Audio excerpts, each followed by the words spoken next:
Hi friends, in this video we will see how to solve the SOC7 using the offset address. For that, let me prepare one program here. Let's say SOC7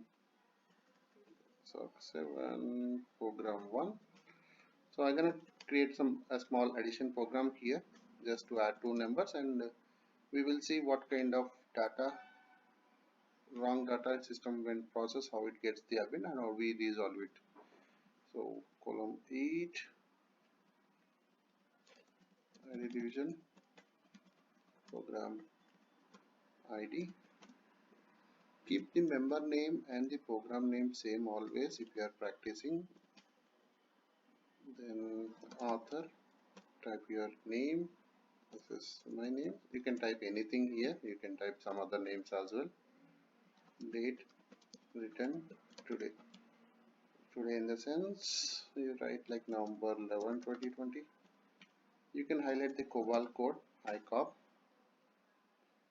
and I see. Okay, the system has some coloring format, I guess. Let it be. Then environment division. In that input output section, I'm not going to use files. I just mentioned as a habit of writing these divisions. Data division. Under that, we are interested in adding numbers, so we don't need any file section. Let's take WS01 number 1, feature class 9 of 02. Value we keep it as 0, and same thing, repeat second variable, feature class 9 of 02, value another 0, WS number 3, or I can write simply total with a feature class. Here the size should be maximum to add two numbers. If you add two digits like 50 plus 50, you will get 100, so 3 digits, so 0. Now I kept all them in 0 in sliced. Procedure division, under that some main para. Remember, COBOL programs are lengthy. Okay, you need to write the program in a modular structure. Modular structure in the sense you will have one main para which will be guiding the other minor paragraphs. So here first I would simply write the program started. This message is important in real time, just to make sure that program at least started, or it is system is slow sometimes. Now what I would do is get the data, accept number 1, accept WS number 2, and now I want to do some compute over here. Compute WS total is equal to number 1 plus number 2, and I would like to display that total is WS total, and I can simply say stop run. We are done with our program. So this is a very simple program. Let's compile it, copy, Control C. I have my compiler here. It's expecting the code here, and whether I have load library. Where is this load library? Find load. Okay, so I'll just rename, refresh. Okay, so I'm back to my program compilation. This is a training ID. They have provided the compilers to us. All you need to know is where is your program library is, what's the program that you want to compile, where you want to send the copy load modules to this location. Now if you don't know, if you're not understanding this, remember this is a proc process. Okay, if you are expecting IGVRC or CTL, it's coded in this procedure. Okay, syntax, you need to look into the syntax here. When you are executing, if I give PGM, then you're specifically calling some program. either you will be giving proc to tell the proc name, but if you give just a name, then it is by default a proc. So remember the syntax of JCLs. Then this proc is stored in this library, mate1.proclib. Now let's compile it, submit. Max is 0. So we don't have any errors in our small program. Okay, and again, if you are making errors, don't worry about syntax mistakes. You can solve them very easily because compiler itself will tell you which line having what error. It's only the logical errors that you will not able to resolve quickly.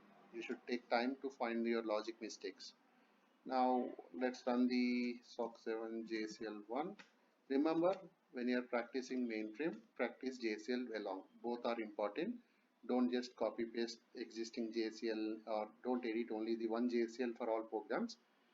You have 10 COBOL programs, write 10 JCLs. So mate kn some x job notify and person system user ID. Step 1. I want to execute a program called SOC7. Program 1, tell the location of my load, dd dataset name equal to mate kn dot load lib. This is equal to share sysprint. dd sysout equal to star sysout. dd sysout equal to star. Here system is expecting inputs of two numbers, so I'll give 10 and 20 and close, run. So practice run JCLs as well. Type IJCL if you are in JCL to get the JCL structure. Submit. Before you submit any JCL in your test or prod or anywhere, always look into your program's logic, what it needs as input, what is expected to be giving as output. In this program, for this program, it is expecting number 1 and 2 as input, and I am expecting output to be displayed in the total. So if the program goes fine, which is max is 0, go to the spool, opening another screen. Spool in this case is yes, SD, question mark, sys out. So it says program started and the total is 30. Now rise. This particular program working good. You don't need to write 100 programs to learn 100 points. You can change one program 100 times with wrong words or wrong spellings or wrong logic and learn new 100 points also. Now our agenda is to append the program by SOC7. So what I would do, simply pass some wrong data from here. Okay, if you see here, we got a SOC7 append. Let's go to the spool F9.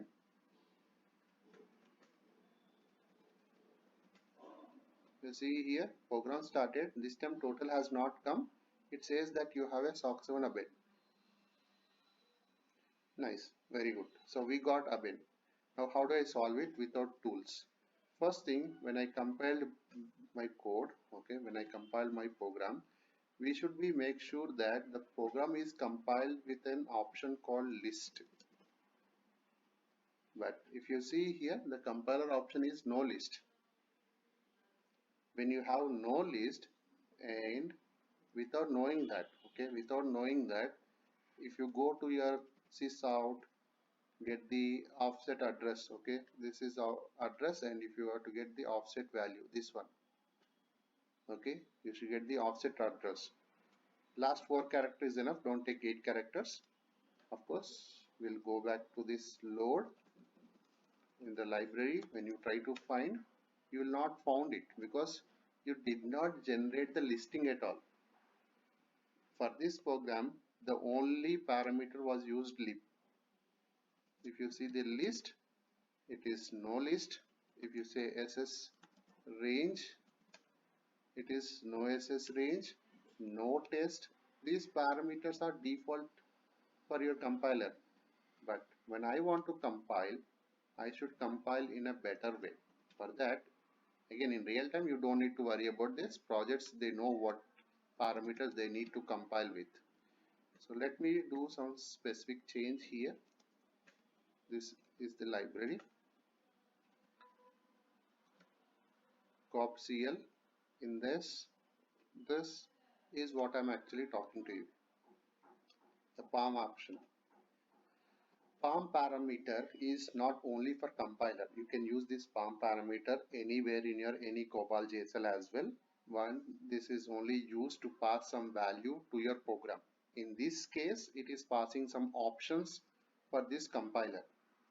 What I want to do is, let's create my own compiler option here. I don't want to change the code what the other one is provided. Made kn.proclib. This is my library now. Option 1 to create new library with the existing library parameters. It's copied 3.4. Made kn.proclib. In this, I'm gonna change the lib option for more list, and I also need test. Okay, and again, if you need dynam, no dynam, also you can mention here. You can elaborate. Region parameter is not required. You can provide in the job card itself. So lib, list, test, we need these two people are required for my current SOC7 issue. So I'll just go here. Instead of using their proc, I will change the JCL lib to point to my library. Okay, so now system takes the code from my library and compile it. So let's compile this program one more time. We got 0, doesn't have anything but let's go to the spool, open the job that okay, where is this?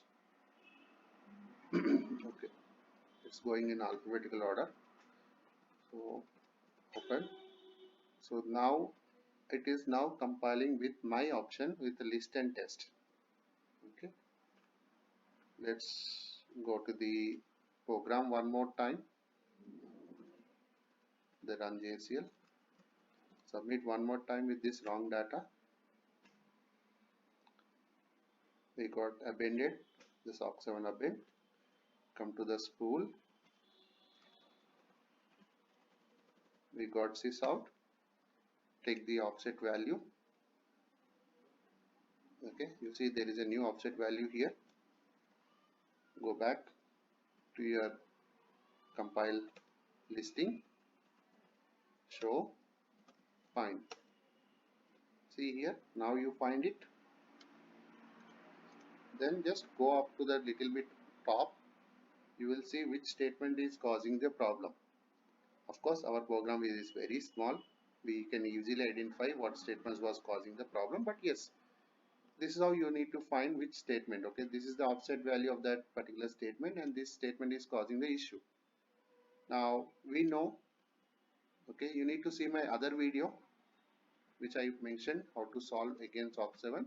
This is a little bit practical only, but you need to see both the videos to get the knowledge. This statement has 3 variables, of which these 2 variables are used as input. One of them has wrong data. Okay, one of them has wrong data. Forget that this is the wrong data we have through JSL. Forget about that. Assume that one of these 2 variables has wrong data. So how do I find the data which is having these variables? Go to spool only. Okay, your spool has more information than you think. Go to the CDUM and find for the variable that you are looking into. See here, 10 0 dot. It will show you what was the data in the variables that you are actually processing. Now, how do I get this one? This is because of the test PALM option which I given. Okay, in our compilation, when I compile, I mentioned a list and test. List is for getting the compile listing, and generally in project we always have the listing stored in the tools itself, so we don't need to recompile. Again, second thing, test part. The test part is what important. Nobody explains this test in the project or interviews. Every compiler in the project will use test as an option, which means that the data need to be stored in the process. So when you get append and there is no tool, the first step is to get to the sysout, find the offset value. Okay. Again, if somebody says that there is a statement number, that will tell you no, it won't get the statement numbers if your program is bigger. You should go to the offset value only. You should go definitely to the offset value, get the listings and find it like this. Last 4 characters, don't give 8 characters. The address is only 6 characters only. So last 4 characters is enough to find your statement. Once you find the statement, trace the variables what are used in that particular statement. Go to system and find out the variable data. Where is this? Here it is. Yeah, local variables. Find out what is the key record that is getting processed or what type of data is getting processed and do some analysis. Sometimes it is not be like a spoon feeding. You need to do some digging and find the treasure of your mistakes. Okay, your data mistakes. Once your issue is resolved, like I said in my other video, correct the data, not the logic. The data is the issue. Remember, out of 100 issues that comes in the project, somewhere 80 to 90 will be related to data and system issues. Like SOC7 is data issue, SB37 is system issue, space problem. In both cases, don't go and change the program. Program has nothing to do. It is running for long time now. In the projects, COBOL programs are running for like 10 to 30 years to 40 years now. Today, if there is a failure, it's not because of the program. Okay. It's running yesterday fine. It was running fine previously. It is running previous day as fine also. Today it failed. Then doesn't mean that is a logical issue. First, you need to look into the data issue, which is being changing every day, and look into the system setup. Maybe system has something to tell you. If both are ruled out, then okay, there might be some logic issue in your program. Then you have to go back to the analysis, debug, test, correct it, all the other steps. In our case, yes, the correction is very simple. Use some number and run it. Like this. Success. Done. So this is how you solve SOC7 if there is no tool. If there is a tool how to solve, yes, there is already a video which I explained in theory part, and the relevant document will be in my website as well. You can try doing all appends for your practice. Don't learn appends theory. Okay. The next video which I can want to provide would be related to SOC4, which is very common interview question. How do you get a SOC4 and how do you solve it?